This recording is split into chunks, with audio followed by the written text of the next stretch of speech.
तो मध्य प्रदेश के धार स्थित भोजशाला में चल रही भोजशाला आंदोलन के बीच मंगलवार सुबह काशी सुमेरु पीठाधीश्वर जगतगुरु शंकराचार्य नरेंद्रानंद सरस्वती पहुंचे, जहां उन्होंने मां वाग्देवी की प्रतिमा का वैदिक मंत्रोच्चार के साथ और विधि विधान के साथ पूजन अर्चन किया।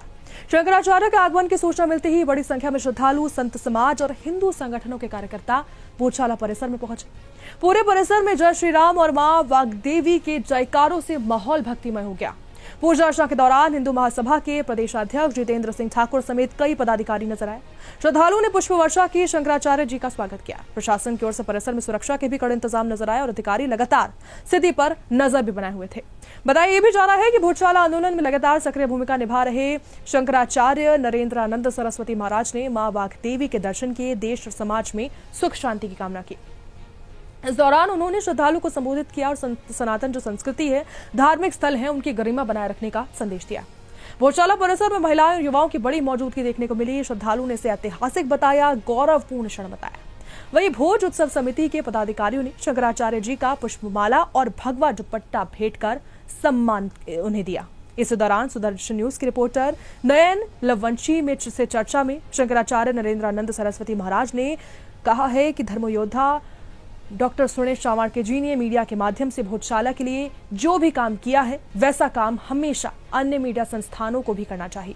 उन्होंने ये भी कहा कि मीडिया को सही बात दिखानी चाहिए और धर्म के मुद्दों पर डरना नहीं चाहिए, जो सुदर्शन न्यूज जो है वो लगातार करते आ रहा है। आपको सुनाते सुमेरु मठ के शंकराचार्य नरेंद्र हमारे बीच सरस्वती जी पहुँचे हैं। इससे बात करते हैं कि आज ये पहुँचे उसके नाम ध्यान करेंगे। गुरुदेव, जिस प्रकार से सूरज जी ने एक मिशन चला रखा है और उस मामले में आप क्या करें? 4 बार भोजशाला पहुँचे हैं, तो इस मामले में क्या करेंगे? कई बार वो मंदिर कहने पर उन पर FIR भी हुई है। इस पूरी मामले को भी आप बताइए। संघर्ष आज़ादी से लेकर 1857 में क्रांति का आधार मंगल पांडे ने रखा था। भगत सिंह, राजगुरु, सुखदेव, सुभाष चंद्र बोस जैसे लाखों हमारे क्रांतिकारियों ने FIR से या प्रशासनिक प्रताड़ना से डरे नहीं, जब तक अपने लक्ष्य को प्राप्त नहीं कर लिया। आज़ाद भारत का लेकिन हमारे इतिहासविद और कुछ विकृत मानसिकता की मीडिया ने आज़ाद भारत, अखंड भारत का प्रथम प्रधानमंत्री के रूप में सुभाष चंद्र को 15 देशों ने मान्यता दिया, लेकिन भारत के इतिहास ने कहीं उस चीज़ का उल्लेख या अंकित न पढ़ाया जाता है। तो सुरेश चौहान जी जो संघर्ष कर रहे हैं, जनता समाज उनके साथ है और संघर्षों से घबराना नहीं है। सत्य की विजय हुई है।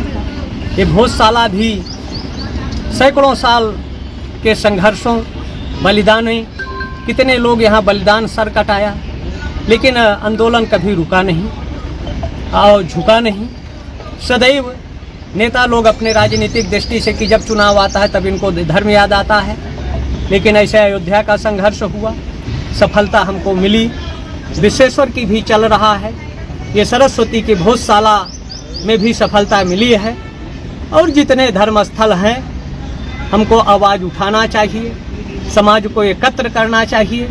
और अगर हिंदू समाज एकत्र रहेगा तो विश्व की कोई शक्ति नहीं है कि हिंदुओं को कोई दबा सके, प्रताड़ित कर सके।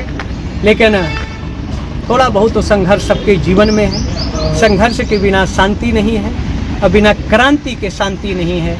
इसलिए क्रांति का भी आधार है, हमारी आस्था का भी आधार है, श्रद्धा का आधार है, भक्ति का आधार है। हमारी जो सरस्वती, लक्ष्मी और काली स्वरूपा माताओं का यहाँ प्रतिवर्षों का बसंत का संघर्ष, हमारे विभिन्न संगठनों का संघर्ष आज इस मुकाम तक की सबूत साक्ष्यों पर न्यायालय ने, हाई कोर्ट ने हिंदुओं के पक्ष में निर्णय दिया।